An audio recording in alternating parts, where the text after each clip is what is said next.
My special guest, a great guy, one of the best at what he does, is Mr. Drew Marshall. Drew, welcome to Your Call. Dude, really, you're up this late every night? I am, sir. I haven't graduated to daytime, but maybe one day. Well, listen, welcome, Pilgrim. Daytime, but you're big time, baby. You are big time. Well, thank you, Drew. Listen, you know what? Rumor has it that your wife calls you Scrooge because you don't like Christmas. Is that true?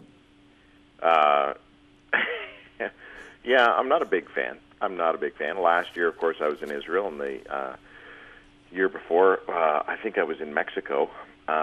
So, yeah, I try to get away for as much of Christmas as possible. I don't know. You know what? I don't want to be just another humbug jerk that's out there, you know, all negative about things that are easy to be negative about during Christmas, like consumeristic nonsense and, you know, running around spending money on people who don't really need the stuff we're going to buy them. But that's me. Well, listen, you know, did you spend Christmas Day, like, with your family? Did you take the one day to just kind of hang out with the kids and the wife? And you know, look, the reality is, you get to. I think I've said it in the last couple of years. Once you turn 40, you've got to stop blaming your parents. That's really the rule. So, you know, I grew up kind of. I had some tough times when I was younger. One Christmas Eve, I attempted suicide. Another Christmas Christmas time, I ran away from. Actually, it was Christmas morning. I ran away from home and went down to California when I was 17, and so, you know, there were some stressful times with my family. I was a real jerk to them, and I think back now, and man, I just, you know, kind of shudder. So, you know, that combined with all the sort of consumeristic nonsense, yeah, it's hard to get in the right headspace, I think. Well, you know what? I wouldn't believe that looking at the hat you're wearing, but I will trust your word then. Hey, you know what? I'm wearing this hat, excuse me, because one of the best times I had on Journey to Christmas, when we were over last December in Israel, when we were filming at the orphanage. It was fantastic. It was a total release to be able to play with a bunch of kids because, you know, the only games with kids, even in the Middle East, is games. That's it. We were playing soccer, and I put this hat on, and we were just kind of goofy with this boys' home, and it was a lot of fun, you know? Wow. I remember seeing that particular clip, and I mean, the heart was incredible going on there. But you know that last night we had Dusty on, and I look at happy, shiny Dusty. Yes. Now, Dusty is kind of like at the other end of the spectrum on this whole journey. But you know what? Obviously, you weren't up and you didn't watch the show. You know, shame on you. But she did say something about you. Uh-oh. Now, but listen to what she says. Okay. She goes, now I'm paraphrasing it, but I'm using the words. She goes, Drew is, first of all, she says, I love Drew. He was great. He was the life of the journey. But she says, Drew is big. He's bold. She didn't say bald. Yeah, because it's the next B word. She said, he's big, he's bold, he's powerful. She said, Drew is an evangelist, and he doesn't even know it. Yeah. Now, do you believe her? Yeah, I'm going to take a pass on that one. I might be evangelizing, you know, people towards, you know, I mean, sure, an evangelist, but what am I an evangelist of? I mean, I'm trying to get people to just talk about their faith in open, honest, genuine ways, you know, and if I guess you can call me an evangelist for authenticity, maybe. I don't know. Yeah. Try that one. Okay. Well, listen, let me get right to it here. And just so you know as well, I mean, and folks, you watching, Drew's going to just spend the first half hour with us, and then he's got to get some beauty sleep, and I'm going to carry this program on. We're going to be showing various clips of Drew's journey, and we're going to get some response and engagement from you. But just to this time with Drew, let me kind of get right into it. And before we kind of get to the cornerstone of this whole love relationship between you and God, I want to get something kind of out of the way, and I think it was a big issue with you over there in the Holy Land. And it's the whole thing about religion, the desperation of the people that you encountered there. And you said it angered you in Jerusalem particular. And here's what you said, and I quote, In a weird sort of way, I can actually relate to this type of spiritual desperation. I've done a few wacky things over my years of reaching out to the Creator, so why should I look upon these people any differently?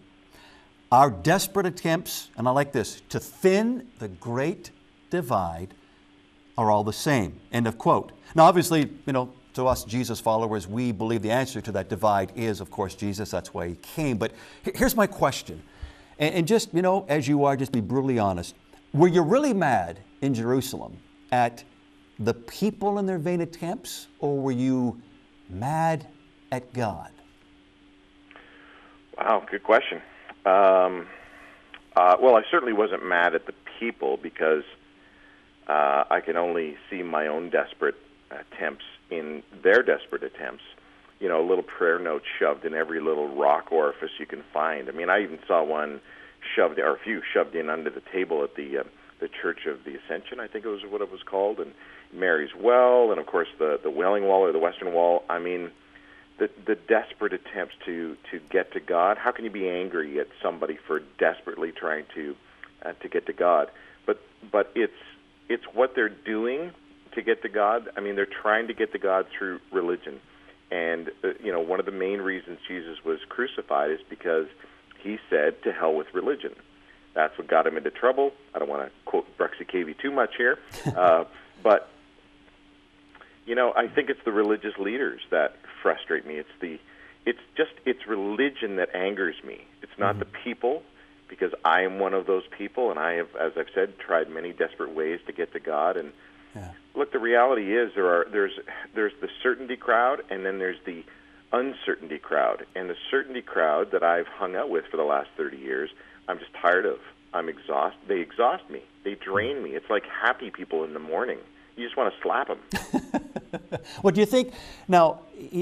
Knowing all the religion that's there. I mean, it's everywhere you turn. There's something religious. There's an icon. There's a symbol.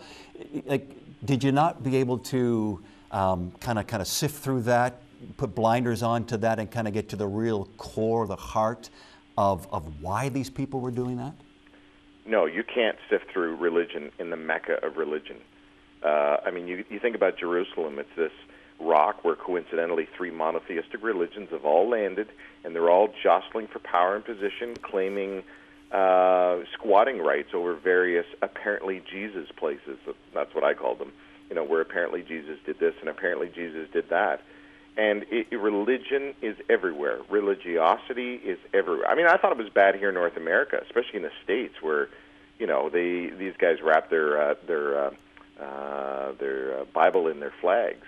But man, it is just it's very, very frustrating. I said to someone, actually, I just sent off the Journey to Christmas DVD to Kathy Lee Gifford today in the mail, and I said to her in the Christmas card I sent along, I said, I think Jesus would be just flat out ticked off if He came back. I mean, look, obviously He can see and knows what's going on, etc. But should He land again in Jerusalem, they'd kill Him again. Yeah. Okay. Well, you know what? So, eliminating all that religious trapping, getting all that stuff out of the way there. I mean, bottom line is here's your dilemma, and you mention it, and it's right out front and center. Either there is a God, or there isn't. And you said, which is kind of a unique statement, before I consider divorce in this relationship between me and God, I'm putting in the final push. So, Drew, let me kind of start at the end of your journey to Christmas and kind of work backwards here with the time we've got left. In answer to the question that everybody asks, well, the journey to Christmas, how did it impact your life? How did it impact your faith, etc.? You said, regarding how it impacted you and your faith, was that it moved you farther away. Now, what was it that really pushed you in the opposite direction? To me, it kind of doesn't make sense, but there's a reason for it, obviously. Well, it goes back to what we were just talking about, religion. I don't want God's stuff. I don't want my Father's stuff. I don't want His toys. I don't want His blessings. I don't want Him to shower stuff on me. Of course, it's easy to say because I'm living in North America and I'm pretty blessed as it is. But along with those blessings that we have in North America, the material blessings, along with that comes a curse. And the curse is I think that stuff gets in the way of what I talked about before, the thinning, the great divide between the Creator and ourselves. C.S. Lewis talks about the thinning, sometimes, every once in a while, we feel that the great divide thins out a little bit, and we just feel that much closer to God. But in North America, it's very, very frustrating, because I think that thinning happens very, very few times. And in my life, man, I think back 30 years, and I don't know whether it's really happened or not. So I went further away from, I guess, my what am I trying to say? I felt further away from God. I felt further away from a connection with the Creator, because I think religion gets in the way of relationship. Mm-hmm.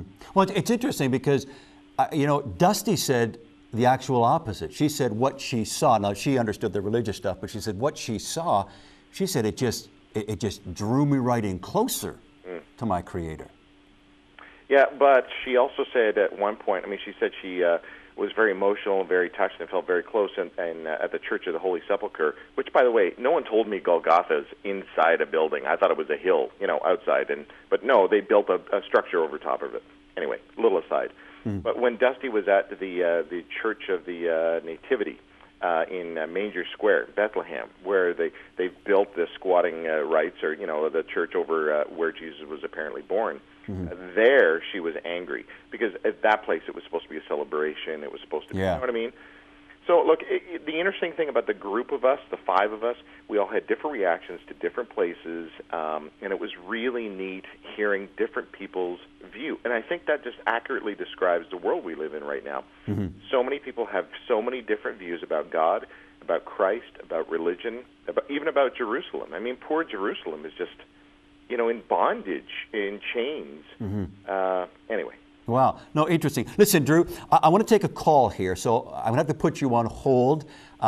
Get our caller on the line. They'll make a comment, ask a question. I'll let them go, and then I'll get you back on to answer it. So just hang on a second there. Let's take a call. Let's go to Vicki in Milton. Vicki, welcome to your call. Oh, hi. How are you, Vicki? I'm good, thank you. Actually, this question is for Drew. I was watching the series, and it was awesome. And you mentioned in there that with all the external evidence and everything, you're still not convinced. But shouldn't the external evidence, at least to me, when you actually see something concrete right there, wouldn't it actually support any little faith that you have, though? Okay. That's my question. All right. Fair question, Vicki. Thank you for the call. Really appreciate that. Drew, your response to Vicki's question? Yeah, my first response to Vicki is, why the heck are you up so late? Go to bed, okay? Drew, you'll be amazed at the people that are up. Okay. I'm amazed. Yeah, I guess the evidence that has come across my desk, doing the interviews I've done over the 8 years, doing my show, drewmarshall.ca. By the way, did I say that? You did. It's actually on the screen. Oh, is it? Yes. Okay, good job. The evidence certainly helps me to remain a theist. I really think. Look, I look around, and the evidence that I've seen reeks of design. It reeks of design. So I get that. But what I'm saying is, before I reinvest another 30 years in Jesus, I just want to know if there's a God. And people will say, well, you can't prove or you can't disprove that there's a God one way or the other, so it comes down to faith. Without faith, it's impossible to please God. I get that. Yeah. That's why I'm calling what I'm going through a crisis of faith, because people could throw all sorts of evidence at me, and really evidence is still hearsay, because I wasn't there at creation. And, there's 2 parts of the Bible I really don't give a holy grunt about, Genesis and Revelation. I wasn't there, and I'm probably not going to be there, either ends of the spectrum. Right.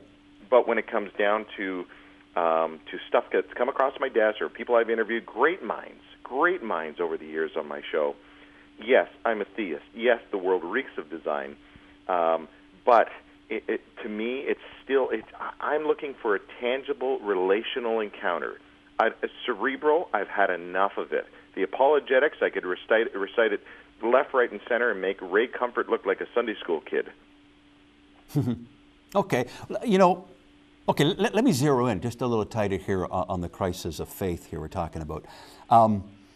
you know, what you had said was you basically want an encounter with God. And you said it, I'm quoting you. You said it would be a lot easier to believe all the Jesus stuff and Christmas, etc., if I had a supernatural experience. Yeah. Now, let me ask you this. I'm sorry, getting interrupted, Rob. Every time I hear that, I cringe a little bit because I sound like a sucky, spoiled little brat who and dare I say this, who's grown up in the Pentecostal camp, who expects that signs and wonders should accompany someone's faith. Mm-hmm. And I don't think we were. Matter of fact, I really don't think we were promised signs and wonders to accompany our faith all the time. But I'm just asking for one. Okay. Not something every weekend. One. Okay. On that one thing, let me ask you this: if God gave you that one encounter, would Drew actually believe it, or maybe because of your pessimism at this point in your life, would you find yourself maybe explaining away like Richard Dawkins says, anybody that believes, says, looks, feels, is, and I quote him, stupid? Yeah. I think the onus is, this is going to sound a little cheeky, because, look, I know I'm the created, not the creator. So who am I to really be saying this? I understand my place in the authority structure, but really the onus is on God. I have said to him for 30 years, well, I've sort of fine-tuned how I've said it over 30 years, the last little bit here, but where I've come to is, look, I just want you to do something in my life so that I can't justify, I can't rationalize it, and it's not a blessing. Look how blessed your life is, Drew. You've got this, you've got... No, I don't want your stuff, Father. I want you. You know, we're taught about relationship in a relationship book. We live with people on a world that is filled with relationships, and yet there is this massive, cavernous gap between a real relational thing between our Heavenly Father and ourselves.